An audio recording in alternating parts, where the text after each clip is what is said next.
all been there. You're trying to focus on a task and bam, a distraction hits that steals our attention away. A notification pops up, a coworker swings by, or maybe that squirrel outside your window just won't stop stealing your attention. If you've experienced any of these distractions, fear not.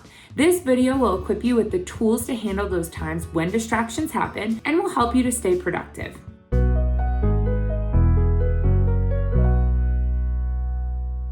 Today, we're tackling the enemy of productivity, distractions. We'll share 2 strategies that can have a huge impact on sustaining attention and concentration. So, the first step is recognizing the distraction. Once you do, you have a choice to make. Option 1, schedule it. Write it down, come back to it later at a more convenient or intentional time.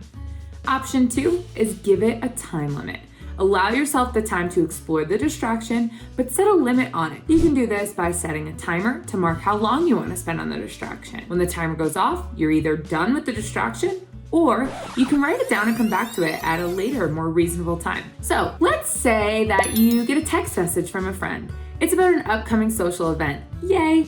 Jazz in the park? That sounds so exciting, but let's not get stuck on it now. Instead, let's grab a sticky note and write down the event details to come back to it later so we don't disrupt our focus. Then, stick it on your calendar for a more appropriate time. Maybe it's responding or inquiring further about the details after work, or maybe it's in an hour when you get a lunch break. That way, you can give the event your full attention later without derailing your current focus. Another option, if it's something you really want to check but not right now, is maybe setting a reminder, either on your phone or using a voice assistant reminder like Siri or Alexa to remind you at a certain time or in a certain location. Or you can capture it on a to-do list or a post-it to serve as a memory aid to remind you to come back to it. What about that option 2, giving it a time limit? So maybe the distraction's something quick, like checking a news update or quickly emptying the dishwasher or even responding to a text message. Or maybe it's something that you need to get out of your mind right now to ensure it doesn't continuously distract you. No problem, but to keep yourself focused,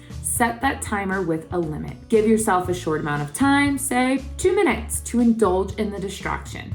Once the timer goes off, it's back to business. Now that you've dealt with the distraction, let's talk about staying focused. One way to keep your top priority in mind is to use a visual cue. Write down your task on a whiteboard, a post-it, or even set it as your phone's screensaver. For example, if your task is writing a research paper, write on the post-it calendar event research proposal. That way, if you find your focus drifting, you can glance at the cue and get right back on track. Another tip that will go more in depth in our other videos is giving yourself a breadcrumb of where you left off. Maybe saying WILO, here's where I left off in the comments, or on a post-it. That way it's a little bit easier for us to transition back. That way, when you need to take a break or get pulled away, you have a plan of how you should return. So, next time a distraction strikes, remember these strategies by making a conscious choice about how to handle it and using visual cues to stay focused. You can conquer distractions and dominate your workday or even personal life. For more tips and tricks around attention and concentration, watch our tools and videos embedded under attention and concentration.